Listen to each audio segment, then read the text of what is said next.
आकृतियां दिखाई दे रही हमको, अलग अलग आकृति। इन आकृतियों के नाम भी अलग अलग है ना। किसी का नाम आयत है, किसी का नाम वर्ग है, ठीक है, और किसी आकृति का नाम त्रिभुज है, ठीक है।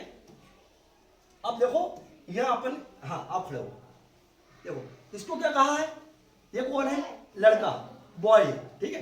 ये लड़की है, क्या कहा है इसको, और मैं क्या हूं, आदमी, मैन हूं, है ना। मैं मैन हूं, मुझे बॉय नहीं बोला, मुझे मैन कहा, है ना।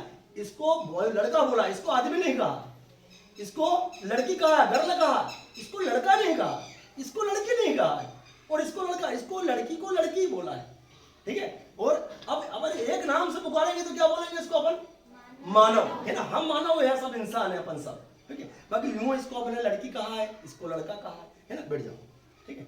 अब यहां देखो आप, ये हमारे सामने आकृति है। अब इसको आयत क्यों कहा है, आप नीचे बैठ जाओ बेटा, उधर नीचे बैठ जाओ, है ना। इसको आयत क्यों कहा है, इसको वर्ग क्यों कहा है, इसको त्रिभुज क्यों कहा है, इस बात को हमको समझना है।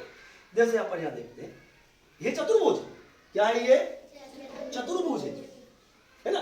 किसी चतुर्भुज का नाम क्या रखा हमने, वर्ग, ठीक है। किसी का नाम रखा है हमने आयत, किसी को आयत कहा है, किसी को, अब किसी चतुर्भुज का नाम क्या रखा है, समानांतर चतुर्भुज रखा है, समलंब चतुर्भुज भी रखा है ना।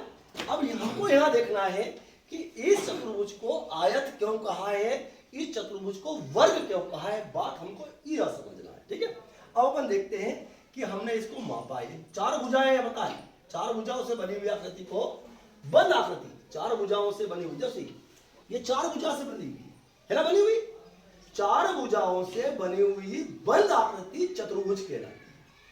बाकी इस चतुर्भुज का नाम रखा है वर्ग, है ना। ये भी चार भुजाओं से बनी हुई, ठीक है, और इसका नाम रखा है आयत। बाकी जब जैसे ये छह चतुर्भुज, अब जैसे हमने इसको नमा दिया तो चतुर्भुज तो रहेगा, बाकी आयत नहीं रहेगा ये। अब इस चतुर्भुज का नाम बदल जाएगा, इस बात का हमको ध्यान रखना। अब ये आयत ऐसी स्थिति में आयत रहेगा ये, देखो आप, है ना। अब यहां अपन देखते हैं, इसको मापते हैं अपन, है ना। ये हमने देखा तो 6 सेंटीमीटर, इसको देखा तो ये भी 6 सेंटीमीटर, है ना। आमने सामने की दोनों भुजाएं 6-6 सेंटीमीटर की। अब अपन नीचे वाली देखते हैं, है ना। नीचे वाली ये देखते हैं अपन, यहां से हमने रखा और इसको देखा तो ये 12 सेंटीमीटर की, और ऊपर देखी तो ये भी 12 सेंटीमीटर, है ना। तो हमने देखा कि आमने सामने की दो भुजाओं की लंबाई बराबर होना चाहिए, चारों भुजाओं की लंबाई बराबर नहीं, आमने सामने की दो भुजाओं की लंबाई से, तो हम इसे आयत कहेंगे। एक और है इसके अंदर, वो भी देखेंगे अपन ये जो चांदा है इससे कोण को भी मापेंगे, इसमें चार कोण माप रहे बन रहे, एक तो ये कोण बन रहा है, एक ये बन रहा है, एक ये और एक ये, चारों कोण। चतुर्भुज में चारों कोणों का योग कितना होता है, हाँ 360 अंश है। अब यहाँ चार कोण बन रहे हैं तो हमको देखना कि ये एक पहला वाला कोण कितने का बन रहा है, ये देखो आप यहाँ देखते हैं अपन, तो ये हमने देखा तो ये कोण कितने का बना, 90 अंश, ये 90 का बना। ये हमने देखा तो ये वाला कोण कितना बना, ये भी 90 का, और ये भी 90 का और ये भी 90 का, चारों ही कोण क्या बन गए, समकोण बन गए। क्या बन गए, समकोण बन गए, चारों ही कोण। ये चार कोण हमने देखे, इसमें चार कोण देखे, 1 2 3 4, और चारों ही कोण समकोण है, समकोण बने, 90 अंश के, 90 डिग्री के बनेंगे, और चारों कोणों का योग करेंगे तो 360 अंश हो जाएगा। तो हमने ये देखा इसके अंदर कि चार कोण समकोण बनना चाहिए और आमने सामने की कोई दो भुजा बराबर होना चाहिए, तो ये आयत कहलाएगा।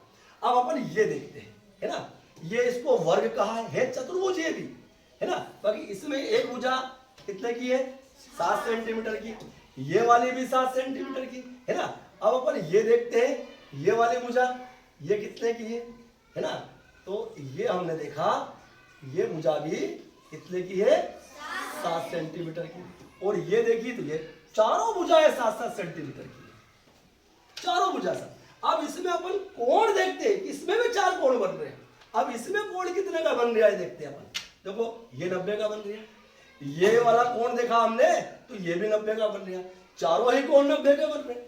तो हमने ये देखा कि ये ये इसको वर्ग जब कहेंगे जब चारों भुजाएं बराबर लंबाई की हो और चारों कोण समकोण हो, जब इसको हमने वर्ग कहेंगे। अब ये बात है, ये त्रिभुज कहाँ है इसमें? अब इसमें देखो त्रिभुज के अलग अलग प्रकार अपन बाद में देखेंगे, पहले त्रिभुज क्यों कहा है ना, उस बात को अपन ने समझेंगे, है ना। उसको त्रिभुज क्यों कहा है? देखो त्रिभुज की परिभाषा क्या है पता आपको? त्रिभुज की परिभाषा कि तीन भुजाओं से बनी हुई आकृति को त्रिभुज कहते हैं। अब तीन भुजाएं, ये तीन भुजाएं देखो आप, एक दो तीन भुजाएं ना, बाकी इसको त्रिभुज नहीं कहेंगे। तीन भुजाओं से बनी हुई एक बंद आकृति को, ये बंद हो गई आकृति, ये बंद हो गई, ये बंद आकृति जो रहती है इसको ही त्रिभुज कहेंगे। तीन भुजाओं से बनी हुई आकृति को, और इसमें भी तीन कोण बनेंगे। कितने कोण बनेंगे? तीन कोण। और तीनों कोणों का योग यदि हम देखेंगे, तीन कोण बनेंगे, एक दो और तीन। जैसे हमने देखा इन चारों कोणों का योग 360 अंश होता है, ऐसे त्रिभुज के तीनों कोणों का योग कितना होता है? 180 अंश होता है। बात समझ में आ रहा है आपको?